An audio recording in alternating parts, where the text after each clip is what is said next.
back, and the program is still For the Record. Just had a brilliant sit down with Mr. Tokbe Ablude, an events designer, balloonist, and globally, internationally acclaimed creative. And from one creative to another, he's been described as the king of couture and the godfather of fashion, and someone I've always admired, stylish, classy, Mr. Adebayo Jones. Thank you. It's an absolute pleasure to have you. It's a pleasure to be here. To have you sitting down, and we've sat down on so many occasions, but this is just to have an insight, into you.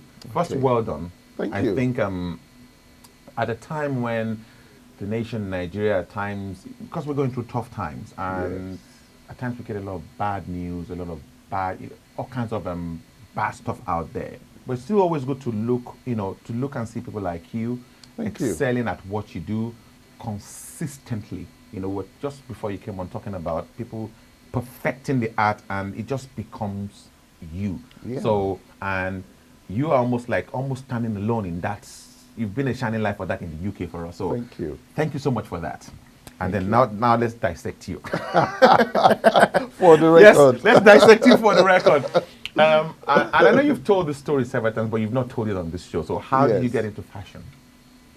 Well, fashion has always been a lifelong passion. Okay. And it was my mother's profession as well. Okay. That's what she, yes. Okay.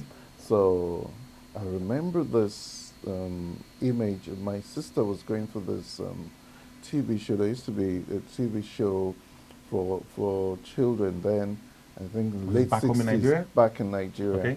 And then she was making her dress. And you remember they finished the dress, and the car took my sister to the TV studios where they would have the parties then, NTA parties. Yes, exactly. Love them. So, and I remember watching my sister dancing away on TV in the same dress that I watched, my mama made. Together, it was awesome. And so it started from there, and then we'll have all those mock fashion shows at home. And you know the story of the T-shirt. Yes, of course, the famous T-shirt story, indeed. And I saw this T-shirt by the shop. It was very close to the house, and I couldn't get my mind off it. And I rushed, and I was pleading and begging. I said, well, "You have enough clothes. Your daddy buys you enough clothes and stuff." I said, "No, I want this one." So she gave me the money. I went and bought it, and I came back. So she was intrigued to find out what was so special about this T-shirt. And just these words on the front, "I'm really famous." And I was about 12 or so. And sometimes you're probably prophesying into your own life, and you don't really know how much of fame. But I loved everything to do with glam and glitz and fashion. And from that early age, I was designing my clothes. For you? Yes. Okay. For me, and we would have the local tailors make it for us then. But then getting to uni, I watched my first fashion show in 1981, and I was like, this is what I'm going to do. And meanwhile, I was in uni to study something different completely. History. Went we all? And I was like, this is what I'm going to do. This is what I can do with all my sketches. And by the third year, I had my first big show during Miss Campus, which was the biggest competition. Oh, yes, by Scala Club. And then Robert Omole, my dear friend, we're still very good friends still, and is still a keen supporter of this vision. And he was president of Scala Club then, and he had given me the opportunity to showcase my collection during the Miss Campus Beauty Academy. Yes. Okay. Then, it was amazing, and we had all this other students who were models, and we had the show, and that was the beginning, actually. And so it started from there, and then I knew that this was the path. I just couldn't think of doing anything else. I think in life, one of the greatest privileges anybody can have is to discover yourself early. In uni, while you were doing a course where you didn't really enjoy, you were actually living your life and living your dream.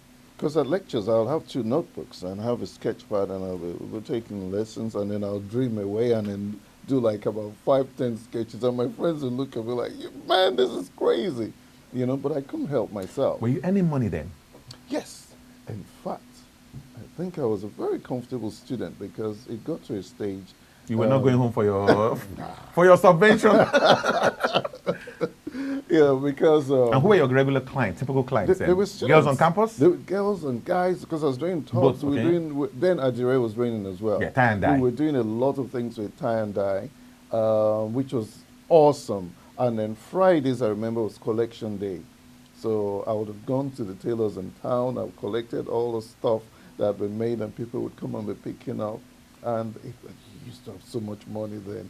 It was unreal, you know, for a student. I can imagine. You know, and my room, my corner with piles of clothes waiting for people to come and collect. There was always things, you know, going on campus. And Ife was like a Hollywood of its own. Oh, yes. It afforded one that opportunity to dream, and not just very dream. Cosmopolitan too. People coming in from. And we had all the stars. Remember then we had like Rita Martins, and you know she was Joy Girl she was Miss Nigeria. Miss Nigeria, then. Yes, she was Miss Nigeria, and then you know Helen Preston. Indeed, She had gone through, and so many other big people, you know, who were on campus, and you know, so the stuff was always happening.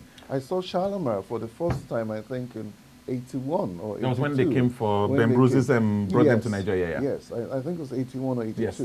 And that experience still lives with you. I still remember what I was wearing, you know. At the event. At the event, you know. So it's amazing. So for me, this is now the layman me, because I remember way back in the 80s at the time when, because then you want to make a cloth, go to your tailor. There is no, and then the term fashion designer started coming to the fore. Yeah. And for me, and this being honest, at the time, I'm thinking, what are the designers doing differently from our good old tailors, you know? But even from this conversation, you've kind of said basically what you were doing was creating the designs. Yes. And you got your tailor, you instruct your tailor, do it for me. How many people were doing that at the time? That was the beginning, and I could do that because I had help. Okay. My mom always helped me. Okay. So every time I had an idea or I'd been asked to create, I remember in 87, we created the gowns with my friend Ifeanyi Okoye of Chini Fashions for Linda Chuba. Okay. She was representing Nigeria, I think, in Miss World or Miss Universe. And we created the gowns that she wore. We created the gowns that she wore in Miss West Africa. I think she won that. And so if I had an idea, I'll show it to my mom. And I'll say, how do I explain this to the tailors? And she'll take her patterns and she'll cut miniature patterns for me. And this really helped me because by the time I got to the tailors, I was speaking so confidently, because once I bring out the design and the cloth, and they were looking at like, how is, I said, no, don't worry, I've got the little pieces that will help you. So I bring out all the miniature and I explain, put A with B, put this with that, put this with that. And once you saw that, we avoided a lot of as a then.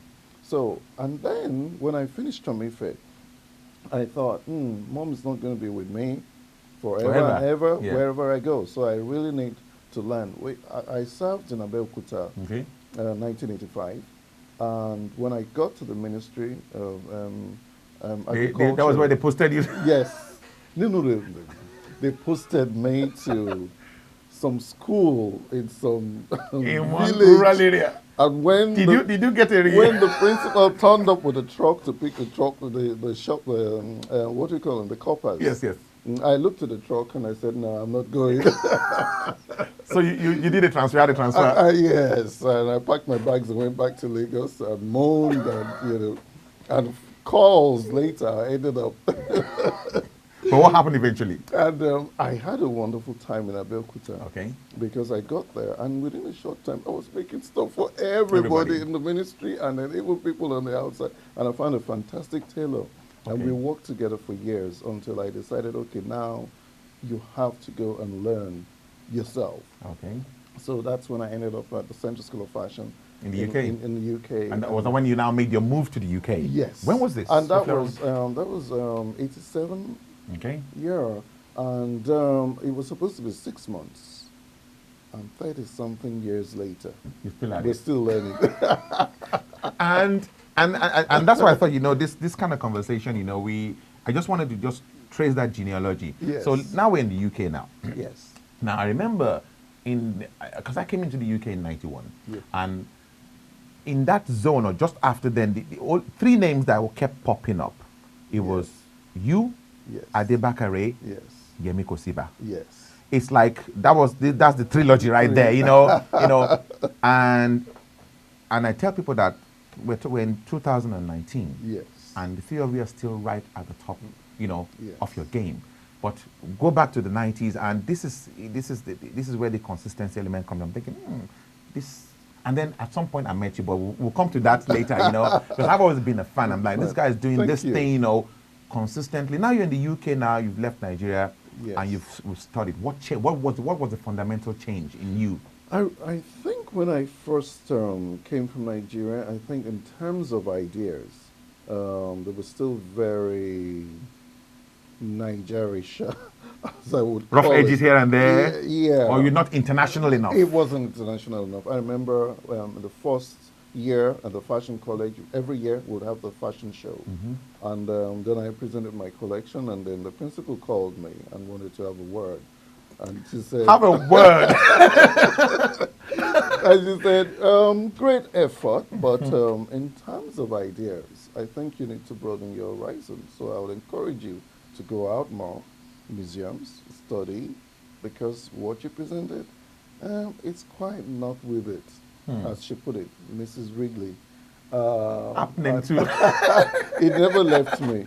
And I thought, it created something in me which was almost like a competitive edge. I thought, I am never, ever going to be upstaged, ever again. And this was 1987, you said? 1987, yes, 88. Were there color barriers? No, it wasn't. At the time? At the time. There would be, because you wouldn't have the same opportunities as some of your counterparts.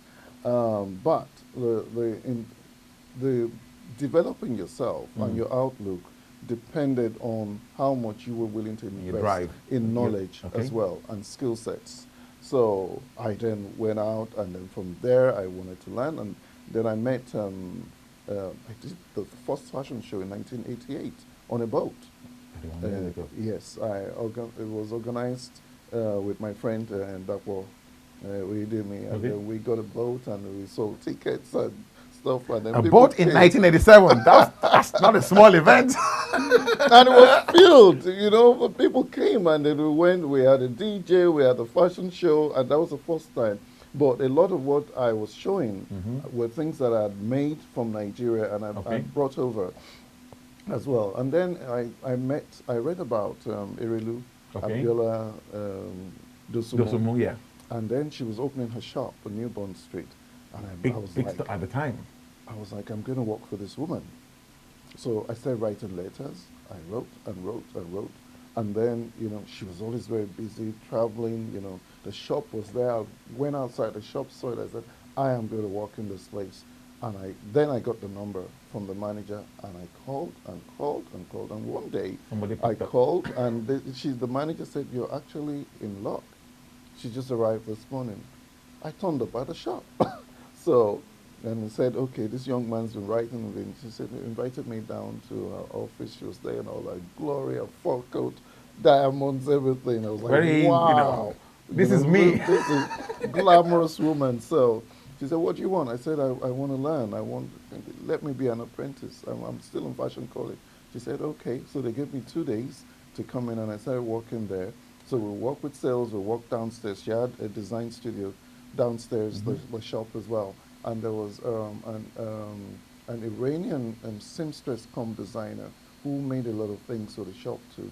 So I would assist her and watch a lot of things that she was doing. So I learned so much. What she was doing then, Erelu Abiola Dosumu, with Ashoke, then revolutionary. I mean, then you wouldn't think of it, but these are the things that are happening now. They're just breaking out here. Ashoke would have lace, would have sequins, would have stones, she would have feathers.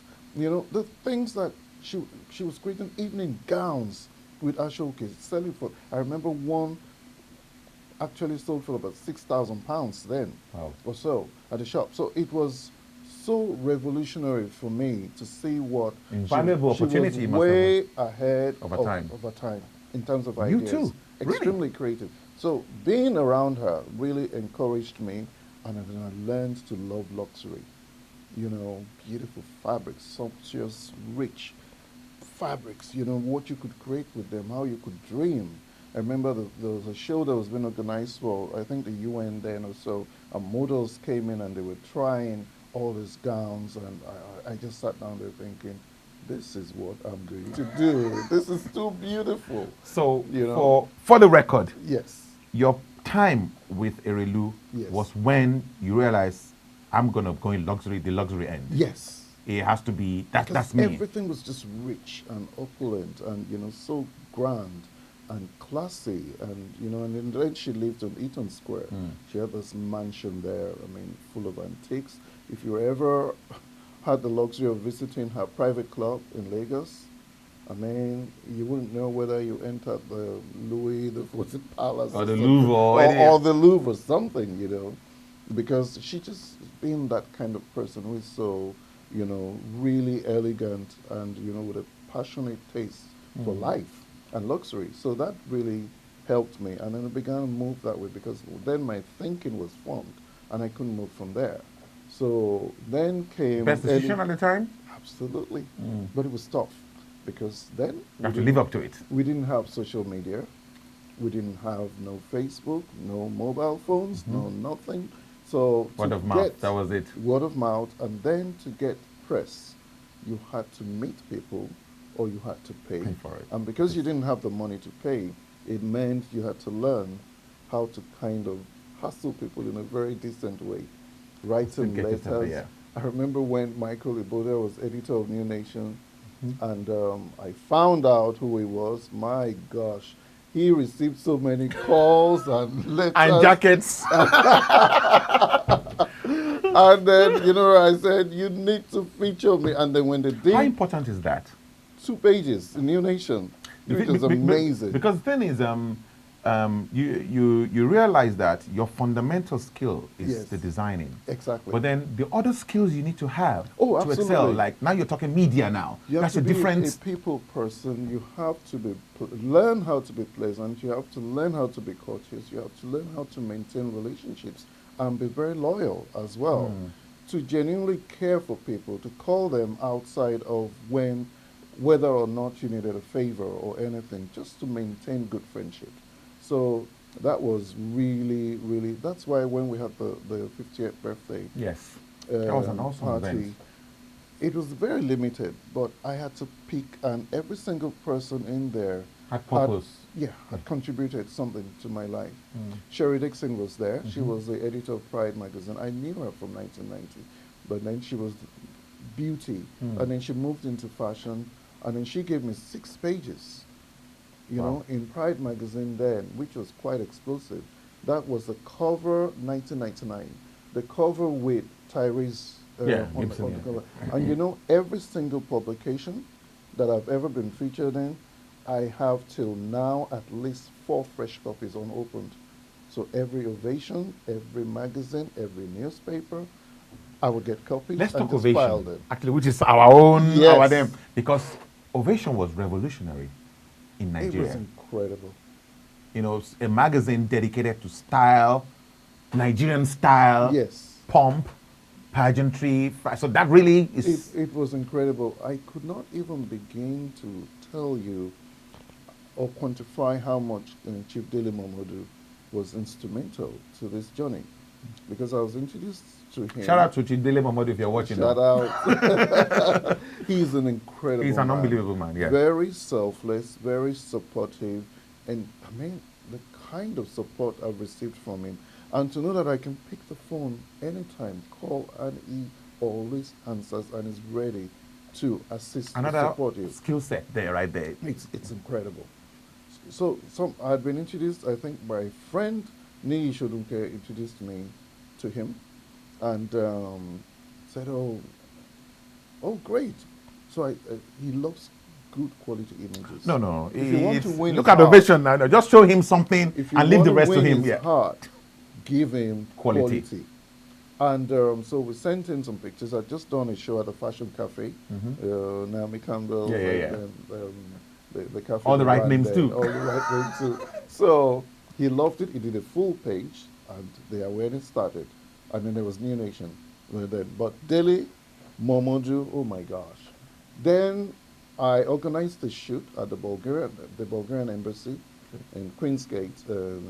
Then, and I had Patti Boulay, I had my late friend Katusha, I had Trudy Jagannath Sharma, I had the late Sally Familo as well, the actress. She passed from cancer. And I had all these really top, glamorous women, and I organized this photo shoot. And I went to Chief and I put the pictures down, bam. And those were a couple of pages, and Katusha was on the cover. That was the first time, they put like a fashion model, because then it was always about the dignitaries. Indeed, yeah. As well. And that was incredible. And, it just started to rise, and I would go to Nigeria, do shows, and then all the newspapers, there were interviews, but everything was still, because we didn't have all the social media stuff. That was the social media at the time. And then it moved on, and I was in Lagos for Senator Florence. She was 60 then. Okay. Lagbaja was playing and stuff, and I saw Ruth Osime, and Ruth said, "Oh, hi Adebayo." I said, "How are you, Ruth? I haven't seen you in a long time." She said, "We're going to do a show. You must be part of it." I said, "It will be a pleasure." So the next I knew, T.Y. Bello was in London, and she had been sent to take my pictures. So fantastic. I was even at the studio, and she took the pictures there. And then we turned up in Nigeria for the show, and on the day, that's when I saw the cover. On the day of the show, it was a Sunday. I was with Diola Sego, Dakova, and another, I think, Folake as well, were on the cover. And then there was my smiley face, King of Couture. They had been using that term. But that was when it was fully stamped. It was stamped. But you are, really. And I was like, wow. So we did the show, and things just went, there. And I think it's vital that as much as possible, it doesn't cost anything to be nice. Just be nice. Treat people the way you want to be treated as well. With respect. And do your work diligently. It's not always easy, but being steadfast and being committed, it goes a long way. Can that be the difference between stardom and superstardom? Yes. I gave a talk. I'm not a preacher, but I gave like a talk in the church on Sunday, and they asked me to talk to the youth about purpose, inspire and achieve. And that was what I did Sunday morning. But the talk was not just for the young, it was also for, the middle-aged. And as long as we're alive, we're all still young. And it says, I read something once, and it says, the first enemy of success is success.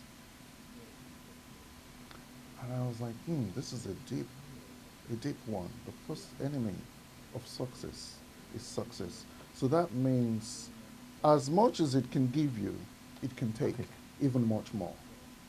As much as fame and all this glory and everything can give, it can destroy as well, easily, if you are diverted from your focus and your vision. And so you always have to try as much as possible, particularly the young, to be grounded and not be swayed away by the bright lights of what you see. So when someone comes and they say that, oh, I want to be a fashion designer, and the first thing I want to say, why do you want to be a fashion designer? If it's bright lights, fame, money, if things don't go the way they planned, it could be a tough one to handle. But if it's you find that it's your dream, your calling, your purpose, and then that is what helps you withstand every obstacle that you ever come across. And they will come. You will have, oh yes, it's life. You see, the beautiful thing about God is you decided to do what you are pursuing because you caught a glimpse of the end of the journey. And so, in my perception, God shows you the end, a glorious end, and that's what you see, which is what gets you motivated to start. But you don't get all the instructions in the middle. Because if you did and you saw everything you would pass through, you wouldn't start. You'll be overwhelmed. But then to understand that every time you get a knock, you get up, because you have a picture of this goal that you're trying to achieve. And you get up, and then he says, okay, go to the next station, I'll give you the next instruction. But for every time you want to rise, you have to battle. So you battle the giant, you overcome, you cross to the other side, and you go again. And at the next stage of promotion, you battle the giant. There are always giants at every level. And that is where your resilience, your strength, your focus, determination, and your tenacity to withhold that vision and to say, nothing will move me from this path. Because that picture I saw, I must get there. Wow. I'm going to bottle that and put it in the bottle that I'm putting. You did it. You are the most successful. No, you're too kind. I'm going to bottle that and put it in the fridge. And you've creatives, it's eras. Yes. And some say it's even cyclic. Yes. So what was fashionable 60 years ago Yes. can go and come back again. Oh, yes. But you've moved through quite a few eras. Yes. Some people don't survive beyond an era. You know? Yes. So what is the greatest challenge of moving from eras to eras? Now we've talked about Ovation Magazine, which was in Nigeria at the time was the #1 focal point for all this. Now we have so many other platforms, you know, on social media. Ovation is on social media as well. So different eras, and you're still as and even more relevant. Yes. What is the secret to that? I think that the first thing is, one, to be true to yourself. What do you love? Because you're an extension. We chatted earlier and you mentioned Karl Lagerfeld. Yes. And he had... unbelievable, man. I see a lot of you in him as well. It's like almost like... You know, you just have to be yourself. And it got to a point I thought, you know what, at this stage, I have to be myself. I want to wear a brooch, I wear a brooch. You know? You gave me a brooch, remember?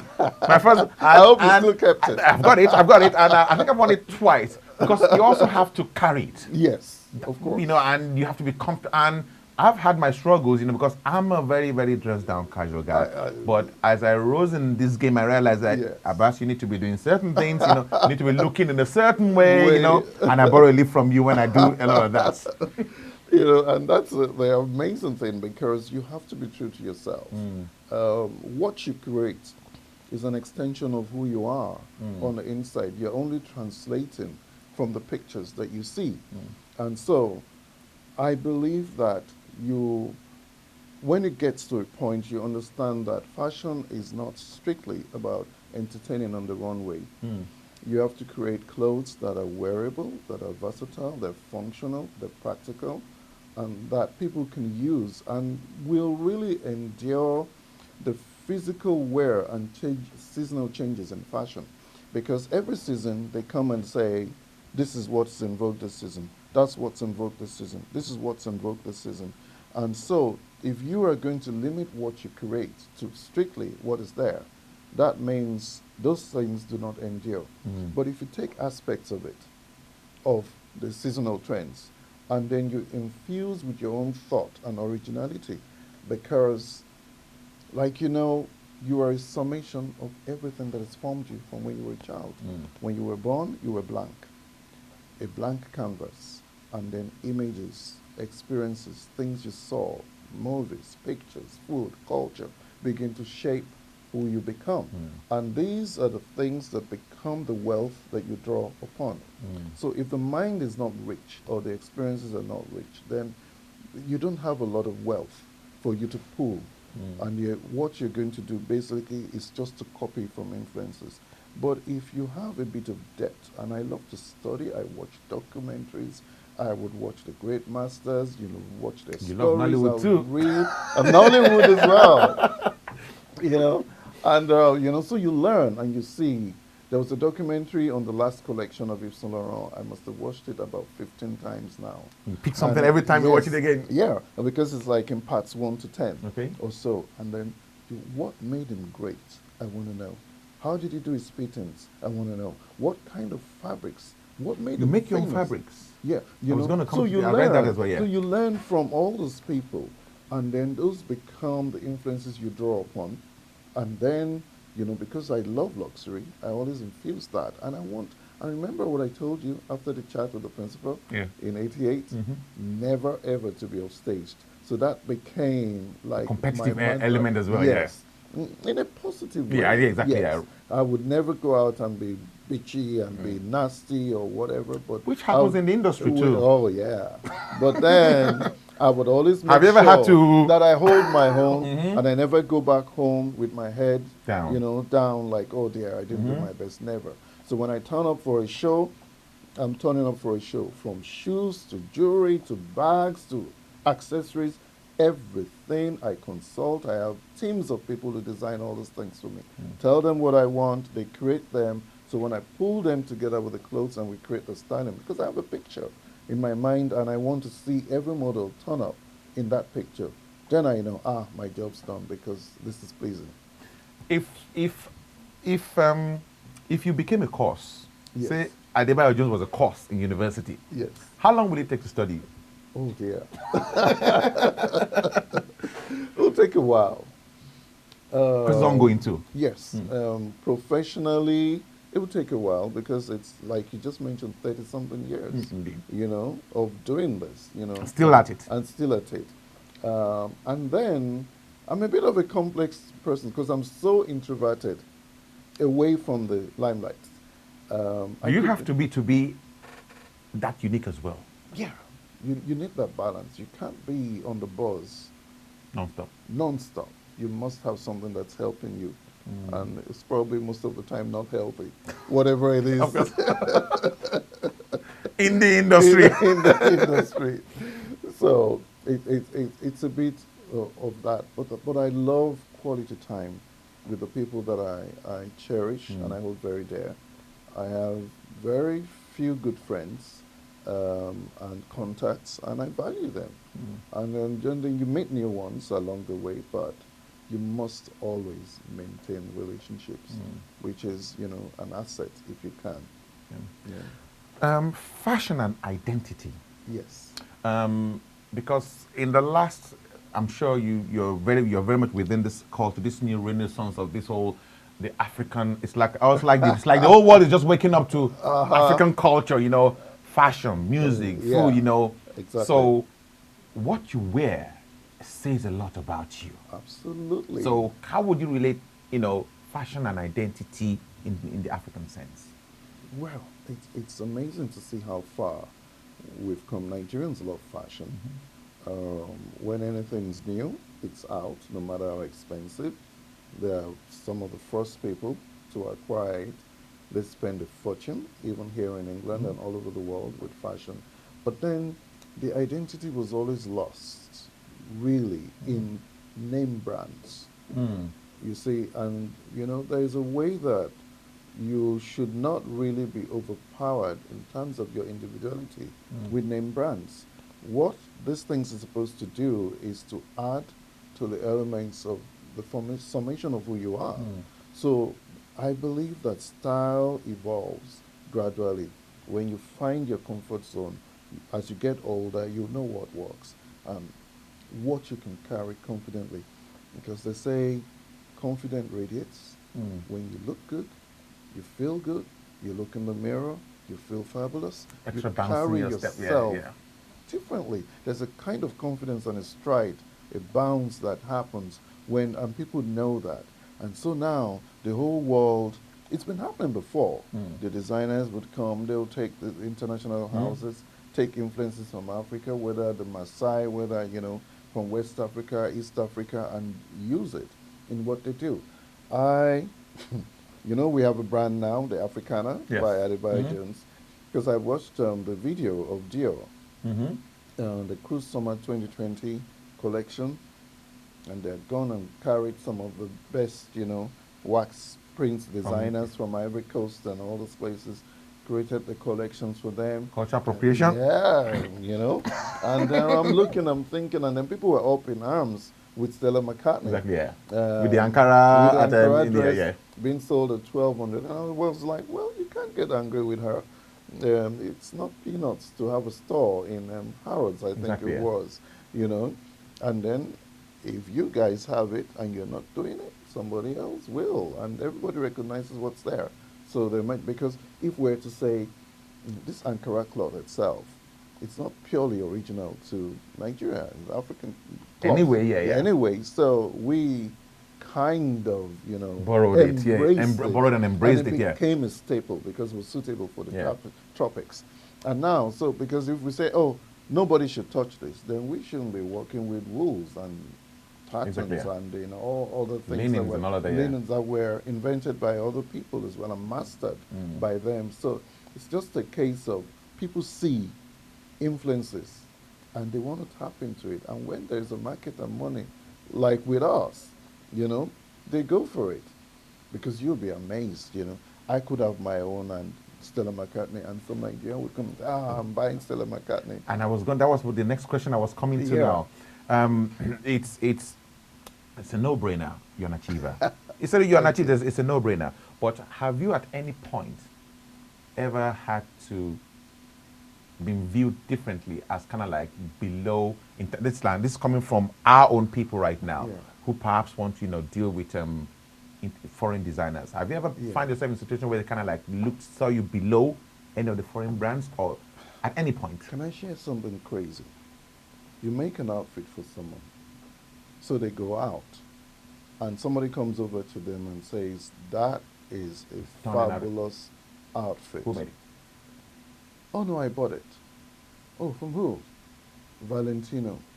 And then they come to tell you because they think they're doing you a favor. A favor. Mindset problem. Yes. That, they love that outfit. And I told them it was by Valentino, so that means you did a great job. And say, no, it would have been better if you told them it was me. Because I could have gotten another commission from that, And for what we do, it's not for want of ability or creativity. It's just a difference in the resources that the houses have to play with. Someone who probably has 20, 30 million to produce a collection, and then you who has to work with the budgets of what you find. But it still doesn't disturb you being able to produce goods that are high quality, very well tailored, beautiful fabrics, with nicely skilled technicians who would produce the same quality as some of these fashion houses. So you find that. And then the other thing as well is being branded in a box. So the luxury thing has worked for and against, because then I've heard it a few times as well. People say, oh, I want to go to Adebayo Jones to get, and they're like, hey, one more salary, I'm like, where did this come from? So you have this perception that you are unapproachable because you only make things for the rich. Is it a good problem? Nigerians. The bling Lagosians. Is it a good problem to have, though, at times?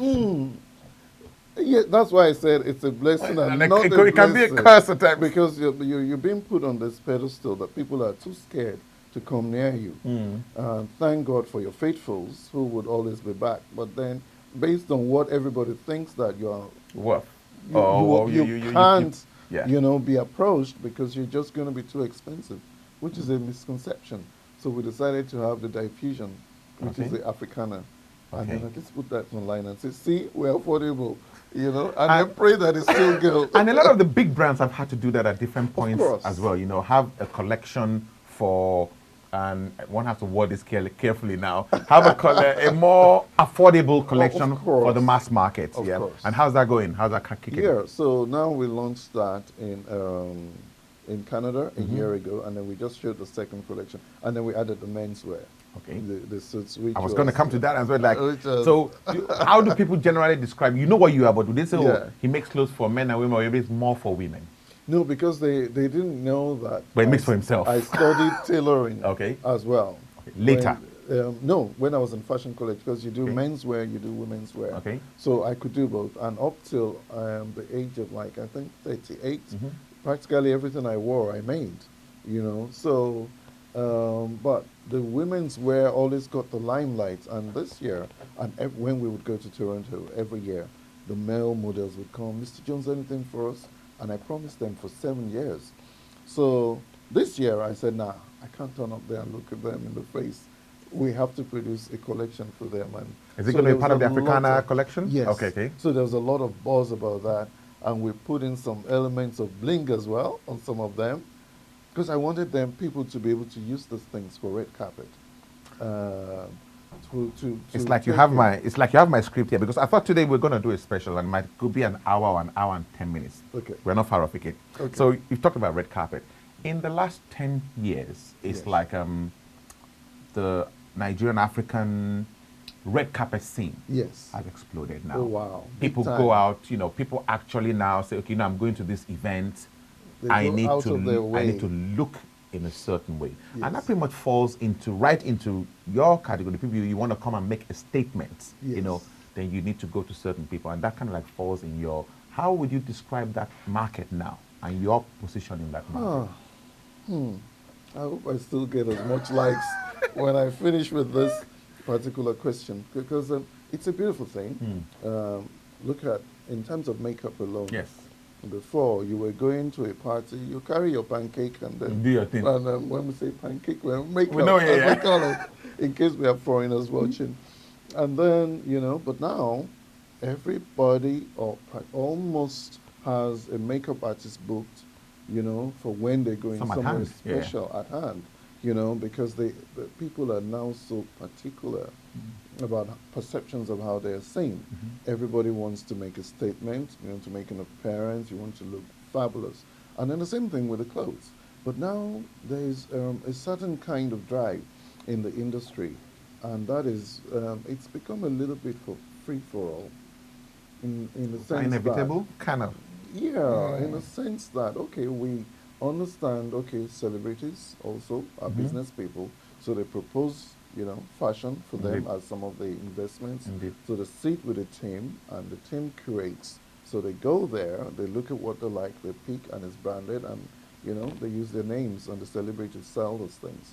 Now, it's quite different now, because we have so many people on the bandwagon. So, Is the essence being lost at some point? yes and no. And because I believe, okay, fine, you may not necessarily be trained, you may have idea or interest in fashion. You are therefore a fashion entrepreneur. You have people who invest in fashion. Being a fashion entrepreneur does not make you a designer. And that's where the term is used quite loosely these days. So somebody wakes up tomorrow, decides, you know what, I'm starting a label, and then they become a designer. Can you make patterns? Can you cut? Can you sketch? Can you, those things may be lacking, you can develop on it. But then it's sometimes the arrogance of those who don't know, refuse to learn. And they have enough noise around them. Exactly. And use resources. And then you watch and think, what on earth is going on here? Because I couldn't possibly wake up and call myself an architect tomorrow, or a dentist, or a doctor. But then is that a problem with social media now? it is. The entry points are quite Yes. weak Blurred. and blurred. Yeah, now. So you have to be able to hold your own. And it's very easy. You sit down with a copy of Vogue and Tatler and Elle and stuff, and you're picking blouses and skirts and trousers and whatever, and creating something wonderful if it works for you. But then, when you talk about knowledge and skill set of this industry, we trained for it. We know what we're doing. We can talk, passionately and technically about it as well. And that makes a big difference. So when you find a lot of noise and buzz, if you were to turn these garments in and out, That's where you might be horrified at what you find. and that's where the difference is. Exactly. And that's where you leave it before they jump on you. Exactly. But, if you want to do fashion, by all means, if you feel led to it, please proceed. There's big enough space for everybody. And finally, movies and music. Yes. Another industry that's kind of exploded. you watch a lot of movies. I do. And I'm sure you keep an eye on costuming. Oh, yes, I do. For movies. If you were commissioned, let's pick one film, Wedding Party.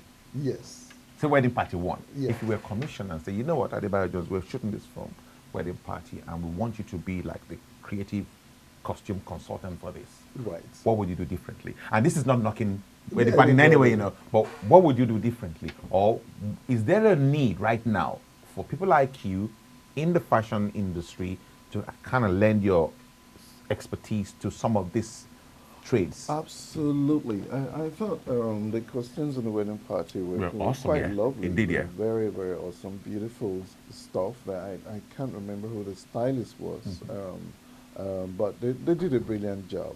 And then the designers are needed more and more in ventures like this, because when you're commissioned, you get given the script. Yes. Then you read about the characters, and then you understand and in depth, about these personalities that you're trying to get you, and then that way you can pull in all the right ideas into creating the costumes that are suited to those particular characters. So the designers are needed, and I think probably what's been happening in a lot of the Nollywood productions, they have, I don't know how budget issues at times. Yes, Yeah. how much training those people have, and they just pull in things, and sometimes I've been horrified at things I've seen, some of the actors have put in. It's not their own choice, and then it's like, oh my gosh, this is not appropriate, for particular things. But if they had more trained minds involved in some of these bigger ventures like the movies, it would go a long way. It would make a big difference, I believe. So I think it should be something that should be reviewed, rather than, I know they would probably say budget constraints or so, but those things are, I mean, why, look at what was the movie, the Wakanda movie? Black Panther. Black Panther.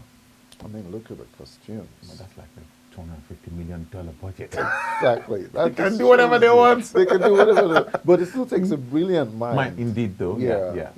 To be able to create. It created brilliant images that would like, in fact, a lot of the merchandising is on the back of the costuming, really. Exactly. It's the importance could not be overlooked. You remember Eddie Murphy?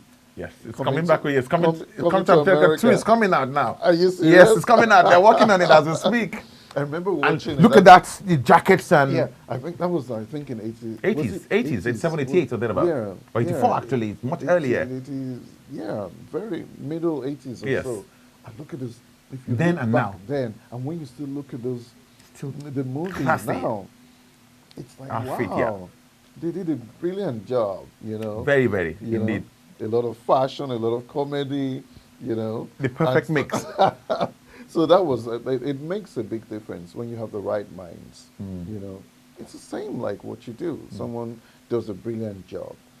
They've created a movie, they've worked hard, they spent money, and they want to market and promote and launch it. So they come to you. Make noise for them. Yeah. And imagine, a non-competent person telling them, yeah, I know what to do. And then because when you produce a launch of a movie, it's packed.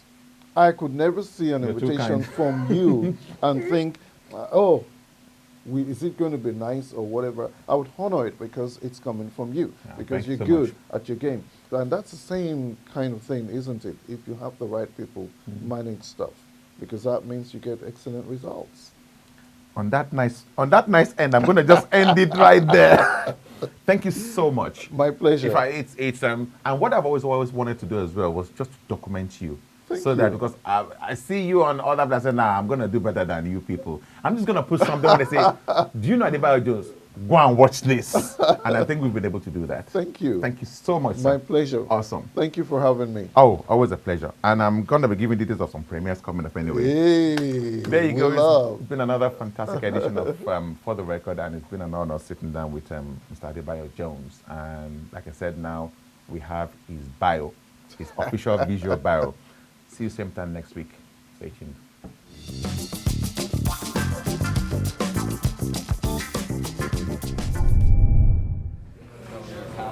Okay, so when you're not designing, what are you busy doing?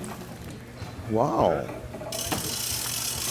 It would be a wonderful opportunity if I got the time to relax. And for that, I would like to watch movies. I like to read as well. I love traveling. And you'll be amazed some people don't. It's and music for me, it's so therapeutic. And I kind of disturb my neighbors, because I love my classical music, my opera and stuff and all different types. And I'm turning up loud, and they're probably wondering what on earth is that man playing. So those are all the different ways that I tend to relax. And I love dining out too.